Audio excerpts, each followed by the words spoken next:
دل میں رہنے والا رب دل میں اترتی دعائیں بھی جانتا ہے، وہ ملنے کے خود راستے دکھاتا ہے، تب ہی تو تم مانگنے کی ترکیبیں سوچ لیتے ہو، وہ تمہیں خود جھولی پہ لانا سکھاتا ہے، تب ہی تو تم جان پاتے ہو کہ معجزے بھی ہوتے ہیں، جیسے اللہ نے تمہاری رہنمائی کر کے تمہیں بنایا تھا، کہ اللہ ایک ہے، وہ تنہا خالق ہے،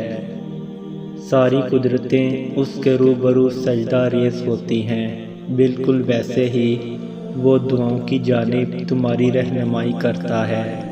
کہ یہ ذریعہ ہے تم تک وہ سب لانے کا جو تمہارے مقدر میں نہیں، وہ کہہ چکا ہے کہ تم چاہ بھی نہیں سکتے جب تک اللہ نہ چاہے،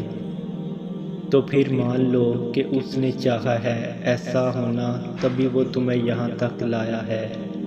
اس نے ناممکن کو اب ممکن کرنا ہے، تبھی وہ تمہاری زبان پہ کن کی طلب لایا ہے۔